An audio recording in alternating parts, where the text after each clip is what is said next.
तो जी welcome back friends. Friends कुछ दिनों पहले जो है वो एक ना सोशल मीडिया पे वीडियो बहुत ज़्यादा वायरल हुई, ठीक है। और ये वीडियो जो थी वो ईरान से थी। ईरान की एक यूनिवर्सिटी है, इस ईरान इस्लामिक यूनिवर्सिटी, ईरान आज़ाद इस्लामिक यूनिवर्सिटी, ठीक हो गया। वहाँ पे एक वो वीडियो आपने भी देखी होगी। वो वीडियो आपने थंबनेल पे भी आप देख रहे हैं, वो उसकी पिक्चर लगी है कि वो वीडियो है क्या कि एक लड़की है, यूनिवर्सिटी की स्टूडेंट है, ईरान इस्लामिक आज़ाद यूनिवर्सिटी। तो वहाँ पे वो जो लड़की है उसने अपने सारे कपड़े उतारे, स्ट्रिप ऑफ हुई और सिर्फ आपका जो अंडर गारमेंट्स हैं वो सिर्फ डाले हुए हैं और जो है वो मतलब कि वॉक कर रही है यूनिवर्सिटी के अंदर या बैठी हुई नज़र आ रही है आपको। आपने वो वीडियो देखी है मतलब सोशल मीडिया पे। अब वो है क्या?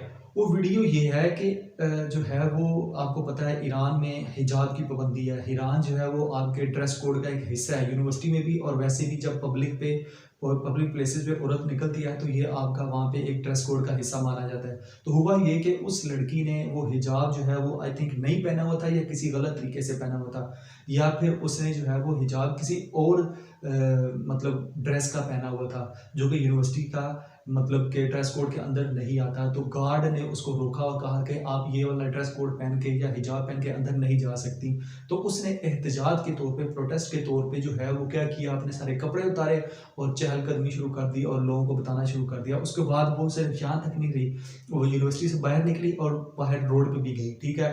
और एक जगह पे जाके उसने जो है वो अपना अंडरवेयर भी उतारने की कोशिश की। फिर क्या हुआ कि ईरान में एक पुलिस है, वो एक स्पेशल इस काम के लिए जो है ना वो बनी हुई है, जो कि औरतों के पब्लिक प्लेसेस में काम करने के लिए है, आपके ड्रेस कोड को देखती है। उसको उस पुलिस को अब कुछ और नाम दिया जाता है। कुछ ही देर में आपने देखा कि वो पुलिस की गाड़ी आई, उस औरत को ज़बरदस्ती वो अपने साथ बिठाते हैं और ले जाते हैं, ठीक हो गया।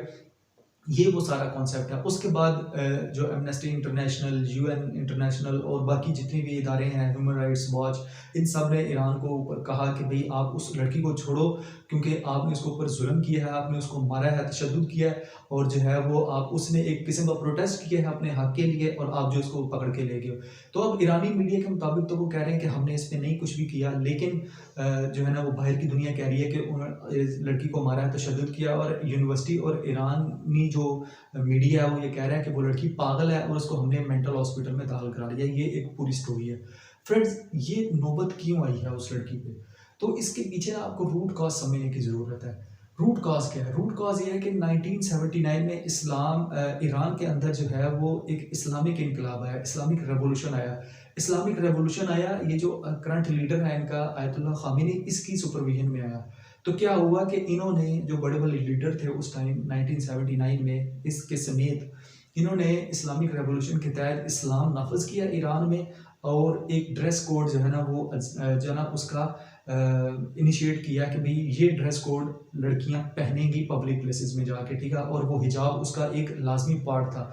अब इस हिजाब पे और उस ड्रेस कोड पे औरतों में उसी टाइम रिजर्वेशन थी, लेकिन बहुत सारी औरतों ने इसे कबूल किया, बहुत सारी ने लेट कबूल किया, बहुत सारी ने जल्दी कबूल कर लिया, लेकिन प्रोटेस्ट वगैरह करते रहे और इसके अंदर से आवाज़ें उठती रहीं कि भई हमें, आप कौन होते हो एक औरत के लिबास को जो है वो डिफाइन करने वाले और उसको कंट्रोल करने वाले, ठीक हो गया। ये 1979 के ऑनवर्ड की बात आपको बता रहा हूँ। कुछ लोग इसको इसको कबूल करते-करते अब ईरान जो है ना वो आज जदीद दुनिया में बैठा है, ठीक हो गया। ईरान कैसा मुल्क है? मैं पहले यहाँ पे अपनी बात को पॉज़ कर दूँ। ईरान जो है वो हर दुनिया के हर मुल्क के साथ जो है ना वो कह लें एक किस्म का पंगे लेता है। कहने को वो अपने आप को इस्लामी कहता है, लेकिन उसमें आपको हर तरह के लोग नज़र आते हैं। उसने इसराइल, उसने पाकिस्तान, इंडिया, अब उसने चाइना, अमेरिका, कनाडा, उसने दुनिया का कौन-सा ऐसा मुल्क अपना हमसाया जिसके साथ उसने पंगा नहीं लिया। ईरान जो है वो एक किस्म का एरोगेंस जो है ना वो नज़रिया रखता है। वो हर अपने हमसाये को, अपने हर एक को देखता है कि भाई हम इस तरह के हैं और वो इस्लामिक कानून फ़ोर्सफुली जो है ना वो इस पे अप्लाई कर रहा था। हालाँकि इस्लाम में जबर नहीं है। इस्लामिक पॉइंट ऑफ व्यू से अगर औरत को पर्दे का हुक्म दिया अल्लाह ताला ने, ठीक है? लेकिन ये अल्लाह ताला और औरत का भी मामला है एक किस्म का कि भई अल्लाह ताला ने कह दिया और उसके ऊपर जो बंदा है उसको कहा है कि भई आप उसको पर्दा कराओ। लेकिन आप फ़ोर्सफुली एज़ अ स्टेट के तौर पे आप उसको ये नहीं कह सकते कि ये आपका ड्रेस कोड है और आपने यही वाला स्पेसिफिक हिजाब पहन के पब्लिक प्लेसेस में निकलना है। ये वो इस्लामिक कॉन्सेप्ट भी हैं, इस्लामिक की चीज़ें भी हैं, इक़दार हैं जो आप इसको साथ-साथ मद्देनज़र रखेंगे। तो मैं आपको बता रहा था कि आहिस्ता-आहिस्ता लोगों ने इस पे बोलना शुरू किया, औरतों ने ख़ास तौर पे, और मुख्तलिफ दौर में जो है डिकेड्स में औरतों ने बोला, और आहिस्ता-आहिस्ता लोग जो है वो जब बाहर निकलते थे तो ईरानी जो गवर्नमेंट है उसको दबाती थी, ईरानी मीडिया भी इन चीज़ों को दबाता था, हाइलाइट नहीं करता था। तो आखिर एक दफ़ा क्या हुआ, 2018 या 19 की बात है कि महसा अमीनी एक जो है ना वो कुर्द औरत थी, ठीक है? और वहाँ पे उसकी परवरिश हुई थी, लेकिन वो ईरान यूनिवर्सिटी में, इसी यूनिवर्सिटी में पढ़ने आई थी और फिर यहीं पे वो रह की होगी और वहीं पे इसकी शादी हुई और एक बच्चा था उसका, और उसको मार दिया गया। उसको क्यों मार दिया गया? कि वो पब्लिक प्लेस में उसने हिजाब जो है वो ठीक तरीके से नहीं पहना था। तो उसको जब ठीक तरीके से हिजाब नहीं पहना है, तो इसी तरह की 2019 में उस पुलिस ने, किसी पुलिस ने अरेस्ट किया उसको, अरेस्ट करके 1 हफ्ता उसको जेल में रखा, और जो है ना वो उसके ऊपर तशद्दुद हुआ। जब तशद्दुद हुआ उसके ऊपर, तो वो उस तशद्दुद की वजह से जो है ना उसकी डेथ होगी। तो आप देखें कि पूरी दुनिया में इसके प्रोटेस्ट हुए, और सिर्फ पूरी दुनिया में नहीं, पूरी दुनिया से गोरे जो हैं उनकी औरतें निकली, उनके बंदे निकले और उन्होंने प्रोटेस्ट किया। यूएन ने, एमनेस्टी इंटरनेशनल और ह्यूमन राइट्स वॉच, जितने भी बड़े-बड़े इदारे हैं, ठीक है? ये जो मतलब यूनाइटेड नेशन के अंडर काम करते हैं या इंडिपेंडेंट काम करते हैं, ये सब बाहर निकले। इन्होंने प्रोटेस्ट किया और ईरान को कहा कि आपने उसको मारा है। उसने अपने हक की जंग के लिए जो है ना आवाज़ उठाई थी और आपने उसको मारा है। उन्होंने एक ट्रेंड चलाया कि अपना जो हिजाब था वो उतार के एक झंडे की तरह उसको हवा में लहराते थे और कहते थे कि हमें ये कबूल नहीं है। अगर किसी ने हिजाब पहना तो वो अपनी मर्ज़ी से पहनेगी, हम इस्लामिक वैल्यूज़ को ख़त्म नहीं करते। ये वो कॉन्सेप्ट है जो कि ईरान में औरत चाहती है, अभी अपने हकूक़ की जंग लड़ रही है।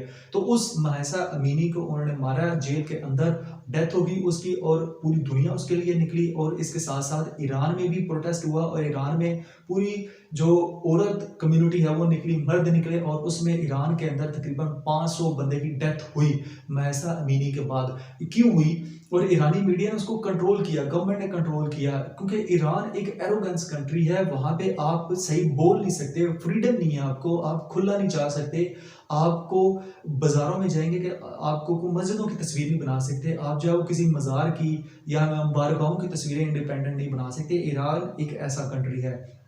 तो वहाँ पे ये आवाज़ें उठती हैं और लोग उनका साथ देते हैं, और 500 बंदा जो है वो सिर्फ़ और सिर्फ़ 2 महीने के अंदर जो है वो ईरान में उसकी कैजुअलिटीज़ हुई। लेकिन ईरान की सर पे जूं तक नहीं लगी और उन्होंने जो है ना वो इसको नॉर्मल लिया और उसके बाद से हालात को दोबारा कंट्रोल किया। तो अब ये जो आज का वाक़या हुआ है, ये जो रिसेंट आपको बताया है यूनिवर्सिटी के अंदर लड़की ने जो है वो अपने कपड़े उतार दिए, वो भी यही उसका एक कंटिन्यूटी आप ये कह सकते हैं, क्योंकि ईरान में ये आवाज़ दबी नहीं है, ये वक़्त के साथ-साथ मतलब कि अब एम्फसाइज़ हुई है, इसको बढ़ोतरी मिली है। क्यों? क्योंकि ईरान की औरत ये चाहती है कि हम भी दुनिया के साथ हैं, हम दुनिया के साथ रहना चाहते हैं, हम इस्लामिक वैल्यूज़ ख़त्म नहीं करना चाह रहे।